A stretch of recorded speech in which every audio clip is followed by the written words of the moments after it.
Coupe-Argel, depuis 70 ans à votre service pour vous livrer le meilleur du surgelé.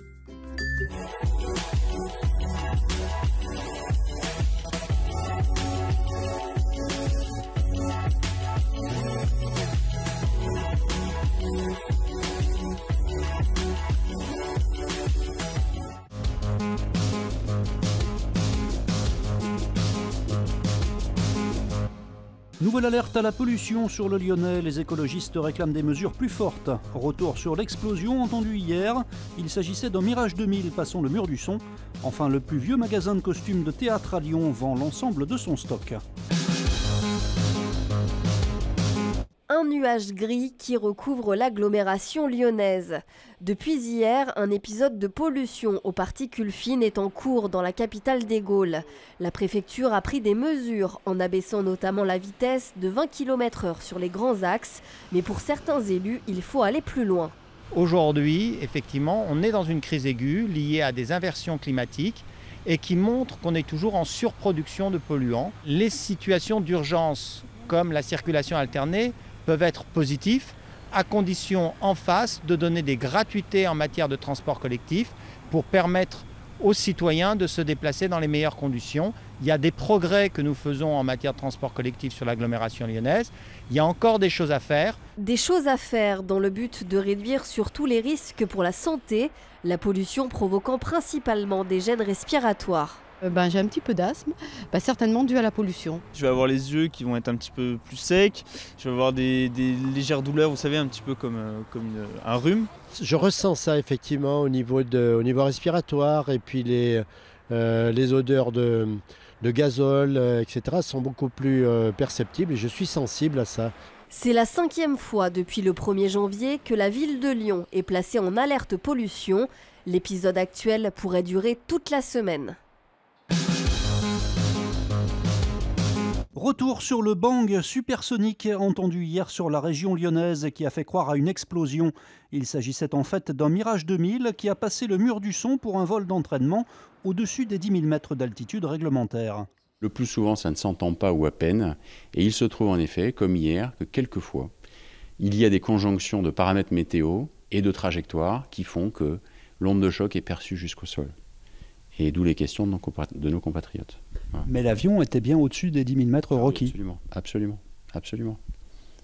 Mais vous savez, on a beau être du métier, de temps en temps, on peut être surpris de la résonance que peut avoir un vol en supersonique. Le vol supersonique est indispensable à l'entraînement des pilotes, et même si le bruit entendu hier était impressionnant, le phénomène est moins fréquent et mieux encadré que par le passé. Effectivement, on entend moins nos avions qu'avant. On prend plus de précautions qu'avant pour limiter la nuisance sonore. Il y a d'autres paramètres. Il y a aussi le fait qu'on a moins d'avions qu'avant. Et puis il y a aussi le fait que nous avons des engagements à respecter à l'extérieur du territoire national. Donc on a pas mal d'activités aériennes à l'extérieur du territoire national. Donc ces trois facteurs conjugués font qu'il y a moins de bangs supersoniques qu'avant, et d'où l'étonnement de nos compatriotes. Déjà, c'est beaucoup de travail et de savoir-faire, et ce qui est vendu ici, c'est de la bonne qualité. Ça se trouve pas partout en plus. C'est un monde un peu magique quand on entre ici. C'est magique en fait. On voit toutes les époques, on voit un savoir-faire, une qualité de costume. Donc... La fin d'une institution pour les costumes de théâtre installé à 2 pas de l'Opéra depuis 1820. Le magasin Style Costumier à Lyon s'apprête à tirer définitivement son rideau. Et je suis obligée de fermer ma société après 199 ans d'existence. Malheureusement, le métier de costumier a changé. Il faut passer un cap. Et ces moyens, financièrement, je ne les ai pas. Et je ne suis pas en capacité de faire passer style costumier dans l'ère du numérique ou dans l'ère de ce développement-là. Le plus ancien costumier de Lyon met donc en vente l'ensemble de ses pièces. Et après 2 siècles d'existence, il y en a des milliers, certaines remontant au début du magasin. Il nous reste maintenant aux environs de 13 000 pièces de costumes à vendre. Donc un gros travail. Tout est mis en vente, c'est les articles, donc ça va du jabot 18e en passant par le canotier, la robe 1900, 1880, et en passant par tout le matériel de couture, les tissus, les passementeries, les boutons, les plumes. Les Lyonnais qui souhaitent s'offrir un souvenir de la boutique en achetant un costume ou un accessoire peuvent le faire directement sur place. Il reste un peu de temps, Style Costumier fermera ses portes à la fin du mois de juin.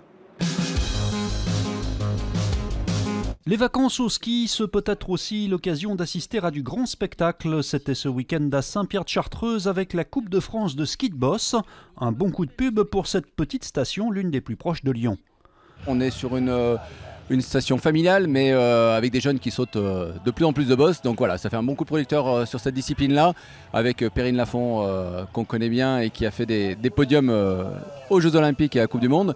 Voilà, donc ça remet un peu d'actualité en Isère, ce type de pratique. L'organisation d'une compétition comme celle-ci est complexe, elle nécessite une préparation minutieuse de la piste. Sur 250 mètres, les bosses sont fabriquées à la pelle avant d'être lissées, cela en plus des 2 tremplins. Pendant le passage des concurrents, tout est évalué, les sauts, la technique, la vitesse. Une note globale qui oblige ces jeunes skieurs à la perfection. Il est bien évident que le terrain est très accidenté, très traumatisant physiquement, mais justement ces gamins sont préparés pour ça. On en est à la preuve vivante puisqu'on est encore là.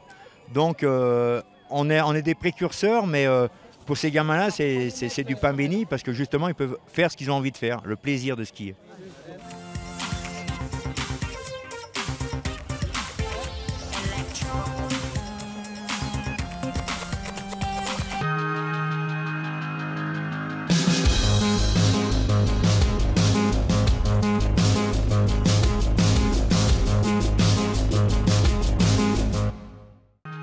L'info continue sur TLM.tv, les réseaux sociaux et le fil info.